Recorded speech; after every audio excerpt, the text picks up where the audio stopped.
welcome back to our channel. We're so happy to have you here joining us for another video. Today, we're going to be talking about WHOLE30 reintroduction phase and what the heck it is and if you should do it and if you need it and what it isn't. So, without further ado, let's get started. So, what is reintroduction on the WHOLE30? Well, for the WHOLE30, since you eliminated foods from your diet, the point of the reintroduction period is to reintroduce those foods that you removed from your diet, one at a time. One at a time. And then, what is the purpose of doing that? So then you feel how your body reacts to those foods, and the foods that we removed during the WHOLE30 are big food groups that typically most people have some sort of reaction to. So you will learn if your body likes those foods, agrees with those foods, disagrees, and it will be knowledge for you moving forward with your diet and with your healthy lifestyle. Yeah. So I think the most important thing to talk about at the beginning is, do I have to do the reintroduction? Like, I kind of just want to go right back into a plate of Mexican food. Yes, you absolutely have to do the reintroduction. It is non-negotiable. It is part of the WHOLE30. If you do your WHOLE30 30 days, reintroduction is a part of the WHOLE30. Yeah, it's extra days, but you need to make sure that you are prepared to do the reintroduction period afterwards and not just gear yourself up to have pizza and wine on day 31, because you are most likely going to feel absolutely terrible and you're not going to know what caused it because you all of a sudden drank alcohol, had sugar, had dairy, had grain. So what food was it that upset you? You have no idea.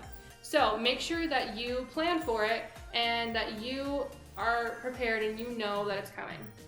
And the schedule for the reintroducing, like you were talking about, is on the WHOLE30 website, and it does talk about adding 2 or 3 days of WHOLE30 in between, and you don't have to keep going if you have a bad reaction. Just note that and move on. The WHOLE30 schedule of reintroduction has a recommended which foods you should do first based on which food groups you are least likely to have a reaction to. So you don't start off with the most painful food group. You kind of ease into it and then get into the more ones that are likely to upset you later on.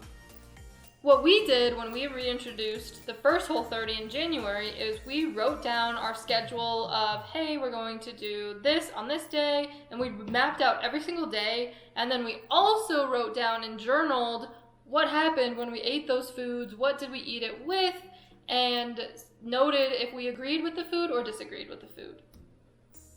Yeah. Tell us how and why this period is so important. This period is more important even than the 30 days of elimination, because this is where you're going to figure out what you want to and don't want to eat, what foods affect you, how do foods affect your energy, your sleep, all of those kinds of things. And it's so important for the long term. And this is why you went through the 30 days, so you could take this time, figure out how you're feeling, and take that with you forever. Going into it, I was scared to try the foods that we took out because we were feeling so good, but it's important to know that so then you can make better decisions moving forward. Yeah, and it's only for you and yourself. There's no two people that any same food is going to do a reaction for. So it's really important to understand that there's no such thing as a good food or a bad food, like rice is bad or hummus is good. It's all about you, how it affects you individually, and if you want to include that particular food in your diet. Awesome. If this video helped you with your reintroduction plans or answered some questions or didn't answer enough questions, let us know, comment below, like and subscribe to us to see more WHOLE30 updates and information and updates on our journey through the 2 WHOLE30s that we have done so far. Thank you. We out. Get real.